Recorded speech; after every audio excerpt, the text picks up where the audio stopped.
दोस्तों, भारतीय क्रिकेट में एक ऐसा फैसला लिया गया है जो आने वाले कई सालों तक टीम इंडिया के भविष्य को प्रभावित कर सकता है। श्रीलंका में होने वाली ट्राई सीरीज के लिए इंडिया ए टीम का ऐलान हो चुका है और जैसे ही यह स्क्वाड सामने आया, सोशल मीडिया पर बहस शुरू हो गई। कुछ लोग कह रहे हैं कि चयनकर्ताओं ने भविष्य को ध्यान में रखते हुए शानदार टीम चुनी है। वहीं कुछ फैंस का मानना है कि कई खिलाड़ियों के साथ नाइंसाफी हुई है। लेकिन आखिर सच क्या है? क्या यह इंडिया ए स्क्वाड भारतीय क्रिकेट का भविष्य है या फिर इसमें कुछ ऐसे फैसले हैं जिन पर सवाल उठना बिल्कुल जायज है? आज हम इस पूरे स्क्वाड का विस्तार से विश्लेषण करेंगे। कौन से खिलाड़ी सही चुने गए, कौन से फैसले चर्चा का विषय बने हुए हैं और आखिर चयनकर्ताओं की सोच क्या रही होगी। इस वीडियो में आपको हर सवाल का जवाब मिलने वाला है। सबसे पहले यह समझना जरूरी है कि इंडिया ए टीम कोई साधारण टीम नहीं होती। यह वह मंच है जहां से टीम इंडिया के भविष्य के सितारे निकलते हैं। आज भारतीय टीम के कई बड़े खिलाड़ी कभी इंडिया ए का हिस्सा रह चुके हैं। इसीलिए जब भी इंडिया ए स्क्वाड का ऐलान पर पार्टी सितारा से इंडिया ए का हिस्सा रह चुके हैं, यह सबसे पहले किसी जरूर करने के लिए भारतीय टीम के नहीं परेशाना है। होता है, क्रिकेट फैंस और एक्सपर्ट्स की नजर उस पर जरूर रहती है। इस बार सबसे ज्यादा चर्चा जिस खिलाड़ी की हो रही है वह है वैभव सूर्यवंशी। महज 15 साल की उम्र और पूरे आईपीएल 2026 में ऐसा प्रदर्शन की दुनिया हैरान रह गई। जिस उम्र में ज्यादातर बच्चे अंडर 16 क्रिकेट खेलते हैं, उस उम्र में वैभव ने दुनिया के बड़े बड़े गेंदबाजों की धज्जियां उड़ा दी। उन्होंने सिर्फ रन नहीं बनाए बल्कि कई मैचों में अपनी टीम को जीत भी दिलाई।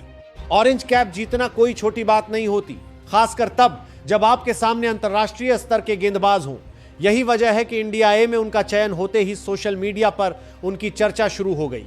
लेकिन यहीं से सबसे बड़ा सवाल भी खड़ा होता है, क्या सिर्फ एक आईपीएल सीजन के आधार पर किसी खिलाड़ी को इंडिया ए टीम में जगह मिल जानी चाहिए? कुछ लोग कहते हैं कि नहीं। उनका मानना है कि वैभव को पहले घरेलू क्रिकेट में खुद को साबित करना चाहिए था। उन्हें रणजी ट्रॉफी, विजय हजारे और अन्य टूर्नामेंटों में ज्यादा अनुभव लेना चाहिए था। लेकिन दूसरी तरफ यह भी सच है कि क्रिकेट हमेशा प्रदर्शन पर चलता है। अगर कोई खिलाड़ी लगातार अच्छा प्रदर्शन कर रहा है तो उसे सिर्फ उम्र की वजह से रोकना भी सही नहीं माना जा सकता। और शायद यही वजह है कि चयनकर्ताओं ने वैभव पर भरोसा दिखाया है। यह एक साहसी फैसला जरूर है, लेकिन अगर यह सफल हो गया तो भारतीय क्रिकेट को आने वाले वर्षों के लिए एक बड़ा सितारा मिल सकता है। अब बात करते हैं ऋतुराज गायकवाड की। रियान पराग के चोटिल होने के बाद ऋतुराज की टीम में एंट्री हुई और उन्हें उपकप्तान भी बनाया गया। यह फैसला कई फैंस को काफी पसंद आया।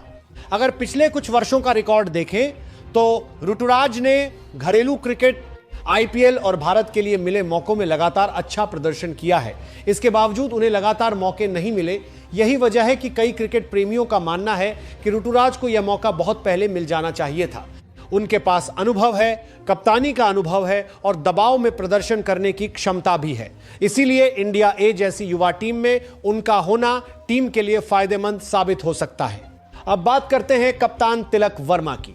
तिलक वर्मा को कप्तानी देना सिर्फ एक फैसला नहीं बल्कि भविष्य की तैयारी है। चयनकर्ताओं ने साफ संकेत दिया है कि वे तिलक को सिर्फ एक बल्लेबाज नहीं बल्कि भविष्य के लीडर के रूप में भी देख रहे हैं। पिछले कुछ वर्षों में तिलक ने जिस तरह का प्रदर्शन किया है, उसने उन्हें भारतीय क्रिकेट के सबसे भरोसेमंद युवा खिलाड़ियों में शामिल कर दिया है। अब यह देखना दिलचस्प होगा कि वह कप्तान के रूप में कितने सफल साबित होते हैं। दोस्तों, इस स्क्वाड में प्रियंश आर्या, आयुष बादोनी, प्रभसिमरन सिंह जैसे खिलाड़ियों को भी मौका मिला है। इन सभी खिलाड़ियों ने घरेलू क्रिकेट और आईपीएल में शानदार प्रदर्शन किया है। यानी चयनकर्ताओं ने सिर्फ बड़े नामों को नहीं देखा बल्कि प्रदर्शन को प्राथमिकता दी है। लेकिन हर चयन के साथ कुछ सवाल भी आते हैं। कई फैंस का मानना है कि कुछ अनुभवी घरेलू खिलाड़ियों को नजरअंदाज कर दिया गया है। सोशल मीडिया पर लगातार बहस चल रही है कि कुछ ऐसे खिलाड़ी थे जो इस टीम में जगह पाने के हकदार थे। हालांकि चयनकर्ताओं की सोच शायद बिल्कुल अलग है। अगर ध्यान से देखा जाए तो यह टीम सिर्फ आज के लिए नहीं चुनी गई है। यह टीम 2027, 2028 और उससे आगे की भारतीय टीम को ध्यान में रखकर बनाई गई है। यानी यह स्क्वाड भारतीय क्रिकेट के भविष्य का ब्लूप्रिंट है। अब सबसे बड़ा सवाल यह है कि इस टीम का सबसे बड़ा विजेता कौन है? मेरे हिसाब से सबसे बड़ा विजेता वैभव सूर्यवंशी है। कुछ महीने पहले तक उन्हें बहुत कम लोग जानते थे, लेकिन आज वह इंडिया ए टीम का हिस्सा हैं और टीम इंडिया के दरवाजे से सिर्फ एक कदम दूर खड़े हैं। अगर उन्होंने श्रीलंका में अच्छा प्रदर्शन किया तो भारतीय टीम में उनकी एंट्री की चर्चा और तेज हो जाएगी। वहीं दूसरी तरफ ऋतुराज गायकवाड के लिए भी यह सीरीज बेहद महत्वपूर्ण होगी। उनके पास खुद को फिर से साबित करने का शानदार मौका है। तिलक वर्मा के लिए यह कप्तानी परीक्षा होगी। अगर वह बल्लेबाजी और कप्तानी दोनों में सफल रहे तो उनका कद भारतीय क्रिकेट में और बढ़ जाएगा। कुल मिलाकर अगर इस स्क्वाड को अंक देने हो तो मैं इसे 10 में से 9 अंक दूंगा, क्योंकि इस टीम में प्रतिभा है, भविष्य है और भारतीय क्रिकेट को नई ऊंचाइयों तक ले जाने की क्षमता भी है। अब सबकी नजरें श्रीलंका में होने वाली ट्राई सीरीज पर होंगी। क्या वैभव सूर्यवंशी अपना जादू फिर दिखाएंगे? क्या ऋतुराज गायकवाड अपनी वापसी की कहानी को और मजबूत करेंगे? क्या तिलक वर्मा कप्तान के रूप में सफल साबित होंगे? इन सभी सवालों के जवाब आने वाले दिनों में मिलेंगे। लेकिन एक बात तय है, इंडिया ए का यह स्क्वाड सिर्फ खिलाड़ियों की सूची नहीं है, बल्कि भारतीय क्रिकेट के भविष्य की एक झलक है। आपकी राय क्या है? क्या चयनकर्ताओं ने सही टीम चुनी है या फिर कुछ खिलाड़ियों के साथ नाइंसाफी हुई है? कमेंट करके अपनी राय जरूर बताइए। अगर वीडियो पसंद आया हो तो लाइक कीजिए, शेयर कीजिए और चैनल को सब्सक्राइब करना बिल्कुल मत भूलिए।